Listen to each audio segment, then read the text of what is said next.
마가복음 한 장 하나님의 아들 예수 그리스도의 복음의 시작이라 우리가 선교지에 가서 해줘야 할 가장 귀한 이야기, 바로 예수님 이야기입니다. 여러분은 예수님에 대해서 얼마나 아시며 그분에 대해 얼마나 자세히 이야기할 수 있나요? 전광훈이 어떻고 카톨릭은 어떻고 말고 예수님 이야기를 얼마나 잘할 수 있나요? 복음은 부인이라고 해서 복된 소식입니다. 헬라어로 유앙겔리온이라고 하지요. 예수님 당시 유앙겔리온은 로마 제국에서 쓰이던 유행어였습니다. 지금 세계를 미국이 이끌어가듯 이 당시는 로마 제국이 이끌어갔는데 그때 로마 사람들이 잘 쓰던 단어가 이 유앙겔리온입니다. 영어를 잘 모르는 사람이어도 오마이갓이라는 단어를 몇 번은 들어봤잖아요. 이처럼 유대인들도 라틴어를 잘 몰라도 이 유앙겔리온이라는 단어는 알아들었다, 이 말입니다. 이 말은 로마 사람들에게 엄청난 유익이 되는 소식이 전해질 때 쓴 말입니다. 새로운 식민지가 개척되었어. 이제 우리 세금은 더 줄어들고 우리는 공휴일이 일주일은 더 늘어날 거야. 황제는 시민들에게 공짜로 보조금을 팍팍 줄 거야, 야오. 이런 뉴스를 유앙겔리온이라고 한 것입니다. 대박났네, 땡 잡았네. 마가복음 한 장 하나님의 아들 예수 그리스도의 복음의 시작이라 예수 그리스도가 복음이다. 마태복음 9장 예수께서 모든 도시와 마을에 두루 다니사 그들의 회당에서 가르치시며 천국 복음을 전파하시며 모든 병과 모든 약한 것을 고치시니라. 마태는 구체적으로 천국 복음이라고 구체화하고요. 천국, 예수님이 자주 언급하신 하늘나라를 한자로 번역한 것인데요. 우리가 예수 믿고 죽으면 천국 간다 할 때 그 천국이 아닙니다. 마태복음에서 예수님이 말하신 천국은 죽어서 가는 그 어디가 아니라 하늘나라의 왕 예수의 통치가 있는 곳, 그곳이 천국입니다. 그 증거로 모든 병과 모든 약한 것이 고쳐지는 곳, 그곳이 천국입니다. 우리가 전도할 때 혹 선교지에서 서툰 언어 표현으로나마 꼭 전해야 하는 것, 전광훈이 어떻고 카톨릭이 어떻고 목사가 어떻고 이런 이야기가 아니라 만왕의 왕 만주의 주 예수님 이야기를 전해줘야 하는 것입니다. 계시록 19장 그 눈은 불꽃 같고 그 머리에는 많은 관들이 있고 또 이름 쓴 것 하나가 있으니 자기밖에 아는 자가 없고 또 그가 피 뿌린 옷을 입었는데 그 이름은 하나님의 한 말씀이라 칭하더라. 하늘에 있는 군대들이 희고 깨끗한 세마포 옷을 입고 백마를 타고 그를 따르더라. 그의 입에서 예리한 검이 나오니 그것으로 만국을 치겠고 친히 그들을 철장으로 다스리시며 또 친히 하나님 곧 전능하신 이의 맹렬한 진노의 포도주 틀을 밟겠고 그 옷과 그 다리에 이름을 쓴 것이 있으니 만왕의 왕이여 만주의 주라 하였더라. 요한복음 한 장 태초에 한 말씀이 계시니라.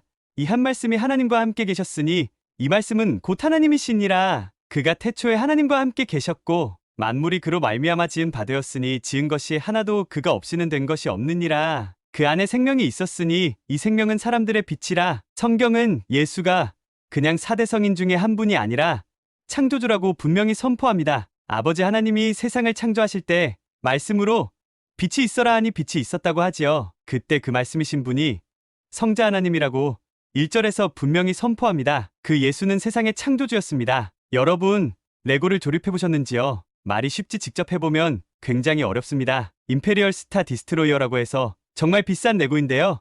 개수가 4784입니다. 만드는데 꼬박 일주일 걸린다 하거든요. 이 시시한 레고와 비교도 안 되는 지구, 아니 그 지구 몇 수천억 개로도 채워지지 않는 우주를 만드신 분이 바로 예수입니다. 이 사람은 만들어진 레고 조각으로 조립하는 것이고 창조주 예수는 무에서 유로 창조하셨고 그런 창조주가 창조한 세상에 악한 것이 들어왔습니다. 바로 하사탄이라고 불리는 옅뱀이라고 불리는 존재였습니다. 계시록 20장 용을 잡으니 곧 옅뱀이여 마귀여 사탄이라. 창세기 3장 그런데 뱀은 여호와 하나님이 지으신 들짐승 중에 가장 간교하니라. 뱀이 여자에게 물어 이르되 하나님이 참으로 너희에게 동산 모든 나무의 열매를 먹지 말라 하시더냐. 야, 나는 너 인간이 싫어. 내가 이 땅을 훔칠 거야. 너희 나가. 이런 멍청한 사탄이 아닙니다. 사탄은 영물입니다. 그래서 뱀에게 들어가 뱀을 통하여 인간에게 말합니다. 먹지 말라 하시더냐? 아니요. 하나님은 모든 나무의 열매를 먹지 말라 한 적이 없습니다. 단지 선악을 알게 하는 지식나무의 열매를 먹지 말라고 하셨지요. 그러면서 사탄은 아담과 하와에게 하나님과의 연합을 깨버리도록 간교하게 수작합니다. 창세기 2장 여호와 하나님이 그 사람을 이끌어 에덴 동산에 두어 그것을 경작하며 지키게 하시고 아담과 하와에게 분명 하나님이 말하시길 에덴 동산에 침입자가 있을 수 있으니 지켜라 하셨는데 동물을 다스려라. 동물은 내가 말을 듣고 순종할 존재가 아니라 내가 다스려야 할 존재야. 분명 말씀하셨거늘 아담과 하와는 뱀의 말을 듣고 순종합니다. 이런 넌센스가 어디 있습니까? 지켜야 하는데 빼앗깁니다. 이 땅 역사는 인간이 다스려야 할 존재에게 도리어 순종하여 패가망신한 역사입니다. 사람이 망하려면 꼭 귀가 문제입니다. 사람이 자기보다 더 높은 존재, 하나님의 말씀을 들어야 사는데 자기가 다스려야 할 동물의 말을 듣고 망한 것입니다. 땅의 역사 마지막은 어떻게 된다고 합니까? 찾아 읽습니다. 계시록 12장 용이 여자에게 분노하여 돌아가서 그 여자의 남은 자손, 곧 하나님의 계명을 지키며 예수의 증거를 가진 자들과 더불어 싸우려고 바다 모래 위에 서 있더라. 계시록 13장 내가 보니 바다에서 한 짐승이 나오는데 뿔이 10이요 머리가 7이라 그 뿔에는 11관이 있고 그 머리들에는 신성모독하는 이름들이 있더라. 내가 본 짐승은 표범과 비슷하고 그 발은 곰의 발 같고 그 입은 사자의 입 같은데 용이 자기의 능력과 보좌와 큰 권세를 그에게 주었더라. 그의 머리 하나가 상하여 죽게 된 것 같더니 그 죽게 되었던 상처가 나음에 온 땅이 놀랍게 여겨 짐승을 따르고 용이 짐승에게 권세를 주므로 용에게 경배하며 짐승에게 경배하여 이르되 누가 이 짐승과 같으냐? 누가 능히 이와 더불어 싸우려 하더라. 또 짐승이 과장되고 신성모독을 말하는 입을 받고 또 42달 동안 일할 권세를 받으니라. 짐승이 입을 벌려 하나님을 향하여 비방하되 그의 이름과 그의 장막 곧 하늘에 사는 자들을 비방하더라. 또 권세를 받아 성도들과 싸워 이기게 되고 각 족속과 백성과 방언과 나라를 다스리는 권세를 받으니 죽임을 당한 어린 양의 생명책에 창세 이후로 이름이 기록되지 못하고 이 땅에 사는 자들은 다 그 짐승에게 경배하리라. 역사 마지막 때 또 인간은 짐승을 왕으로 섬겨 그 표를 이마와 손에 받고 짐승을 경배하다 지옥불에 던져질 거라고 말씀하십니다. 넷플릭스에서 장차 한국 사회를 예언한 영화라고 화제된 이정재 주연의 오징어 게임에도 나오지요. 사람들이 빚 때문에 서로 물고 뜯고 죽이는 장면에서 그걸 뒤에서 조종하는 놈들 모두 얼굴에 짐승 가면 썼잖아요. 넷플릭스가 보여줍니다. 인간이 얼마나 멍청한지 다시 돌아와서 인간이 패가망신당하여 그걸로 끝난 것이 아닙니다. 예수님이 창조하신 이 세상이 엉뚱한 놈 사탄의 지배하에 넘어간 것입니다. 누가복음 4장 마귀가 또 예수를 이끌고 올라가서 순식간에 천하만국을 보이며 이르되 이 모든 권위와 그 영광을 내가 내게 주리라. 이것은 내게 넘겨준 것이므로 내가 원하는 자에게 주노라. 사탄에게 넘겨줬다고 하잖아요. 천하만국이 온 열방이 마귀의 통치하에 있다고 하잖아요. 증거를 보세요. 인도에서는 거의 3000년 동안 남편이 죽으면 부인은 산채로 불에 태워졌습니다. 다 그렇지는 않았지만 많은 경우 그랬습니다. 영국이 인도를 식민지하고 그제야 악습을 멈췄습니다. 유튜브 보셨나요? 카자흐스탄 10대 여자가 보쌈을 당해서 전혀 얼굴도 모르는 남자 집에 구류된 것?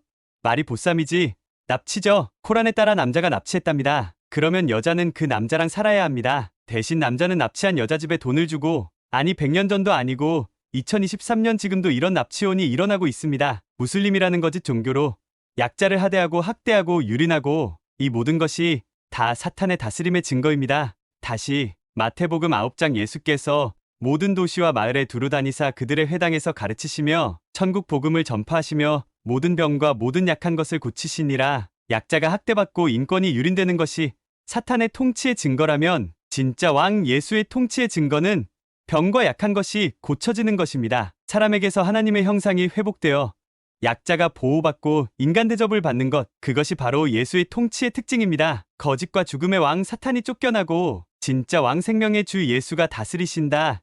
이것을 말해주는 것이 유앙겔리온 복음입니다. 이건 시작입니다. 진짜가 있습니다. 찾아 있습니다. 계시록 19장 또 그가 피 뿌린 옷을 입었는데 그 이름은 하나님의 말씀이라 칭하더라. 하늘에 있는 군대들이 희고 깨끗한 세마포 옷을 입고 백마를 타고 그를 따르더라. 그의 입에서 예리한 검이 나오니 그것으로 만국을 치겠고 친히 그들을 철장으로 다스리며 또 친히 하나님 곧 전능하신 이의 맹렬한 진노의 포도주 틀을 밟겠고 그 옷과 그 다리에 이름을 쓴 것이 있으니 만왕의 왕이여 만주의 주라 하였더라. 또 내가 보니 한 천사가 태양 안에 서서 공중에 나는 모든 새를 향하여 큰 음성으로 외쳐 이르되 와서 하나님의 큰 잔치에 모여 왕들의 살과 장군들의 살과 장사들의 살과 말들과 그것을 탄 자들의 살과 자유인들이나 종들이나 작은 자나 큰 자나 모든 자의 살을 먹으라 하더라. 또 내가 봄에 그 짐승과 땅의 임금들과 그들의 군대들이 모여 그 말 탄 자와 그의 군대와 더불어 전쟁을 일으키다가 짐승이 잡히고 그 앞에서 표적을 행하던 거짓 선지자도 함께 잡혔으니 이는 짐승의 표를 받고 그의 우상에게 경배하던 자들을 표적으로 미혹하던 자라.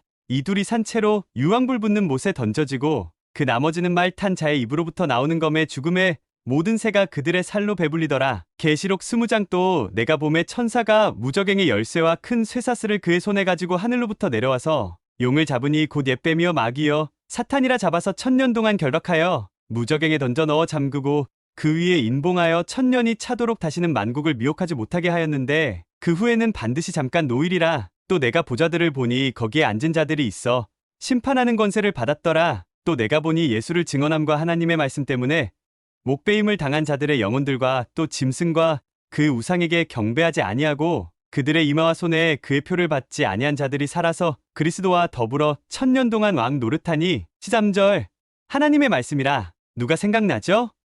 예수님, 그분이 뭐 하시죠?